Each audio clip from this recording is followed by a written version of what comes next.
Hi there, it's Dan here from Flexxable, and today we're going to talk about why you should still use lookalike audiences in Facebook. Let's jump in.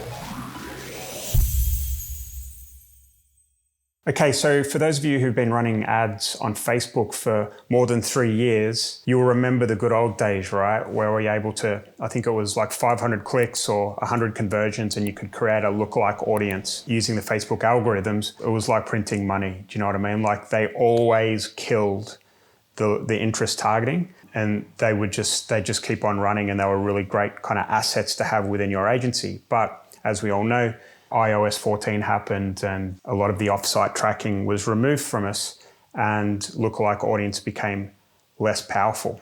All right. But as our kind of lead gen agencies evolved and as we continue to run ads, we've realized that Facebook has 20/20 vision inside the Facebook app. For us, we've been running a lot of lead ads, and what happens is the conversion's happening inside the Facebook app, which means that once you kind of get the kind of pixel firing and Facebook can track its conversions, then things really start kind of getting interesting when you reintroduce lookalikes back into your campaign. And for us, it's been working super, super well.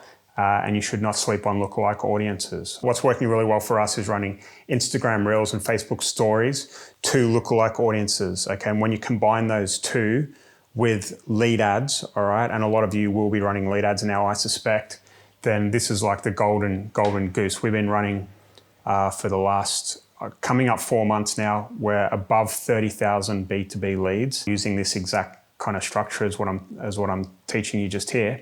The cost per lead has not gone more than about 30% above the average. Okay, so I think we're paying, if we convert to US dollars, probably about $4.50 per lead, and it hasn't really gone up above $5.50, and sometimes it's been a lot cheaper, and we haven't really changed anything. Some of our ads have got thousands of likes and lots of engagement, and it just keeps going.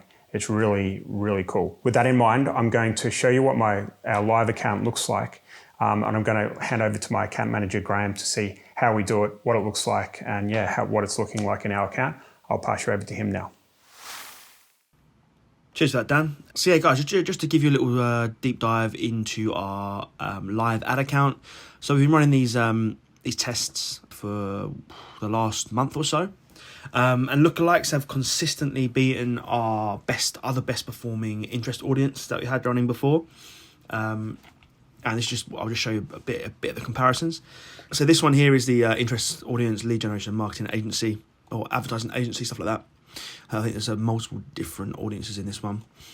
Both got exactly the same spend. So this is the lookalikes 95% of video views. So that's people who have watched 95% of our video ads and also submitted the lead forms. And I think it was a 2% lookalike. So here's the differences. So he spent £300 each. So he spent in this week here, 25th of June to the 1st of July, each spent £2,100 on both.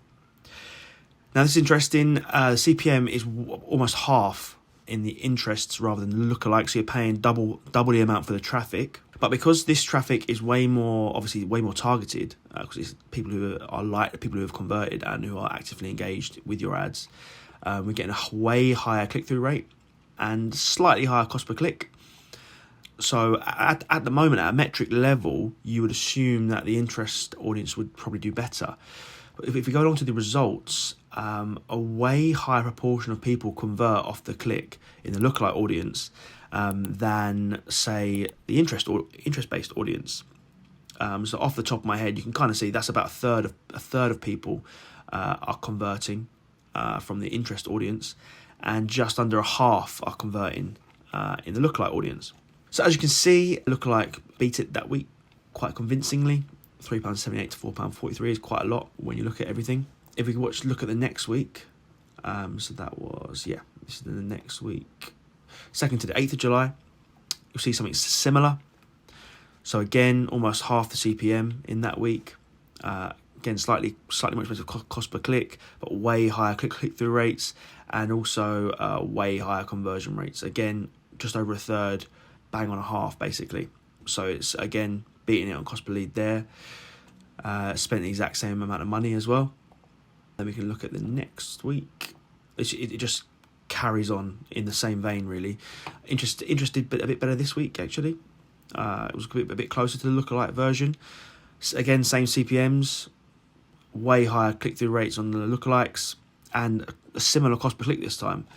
But obviously the conversion rate of the interest audiences were a bit better this week, but still lost by about 40p a lead, which is quite a lot.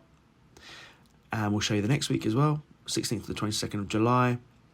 Again, the same story, and this is without us touching really the ad sets, not putting in any new ads or anything like that. This is just completely just testing the audience. I think this week we did put a cost cap on there, so a cost per goal action of £3. So obviously it's spent a little bit less, throttled the spend a little bit. But as you can see, exactly the same story. This time the cost per click was a little bit higher than the lookalikes as well, way higher CTRs and way cheaper leads. I just want to see what happened this week. Yeah, it got throttled quite considerably, I think, this week because it wasn't getting the correct spend. Got it down quite a lot, to be fair, from the £4 it was averaging, so that's kind of helped us. But again, lookalikes beat it again. So this is the power of the lookalike when it's from a Facebook event. So something like a submitted lead form, an opened lead form, or a percentage viewed of a video. Anything that's on site, Facebook has way more visibility over, and can perform a lot better when you do use a lookalike. So this was a 2% lookalike. It's always worth looking at the size of the audience you're advertising to as well, because sometimes a lookalike can bring it down. I thoroughly recommend testing this out if you've got the data on site. We roughly probably had about 2,000 95% video views when we used this, and probably about a similar amount of the submitted lead forms, possibly a bit less actually, possibly around about the 1,000 mark, because it's just a 90-day period. But yeah, guys, this should be being used, I think. It's definitely coming back. Lookalike's been way outperforming our interest-based audiences recently. And once you feed that data into a custom audience, lookalikes can be really powerful still. So I thoroughly recommend jumping on that. But yeah, cheers, guys. Thanks a lot, and I'll see you on the next one. Cheers. Bye. Okay, thank you, Graham. Peeps, I hope you've enjoyed this video today and you've seen what it looks like and how powerful that is. If you're not running lookalike audiences for inside your ad account for Facebook lead ads, then I would give that a go. I hope you've enjoyed the video today. If you have, please give us a like. Comment below if you've got any questions and we'll get Graham to respond to you. And lastly, please subscribe to our channel so you'll be the first to know when we create new videos. Take care.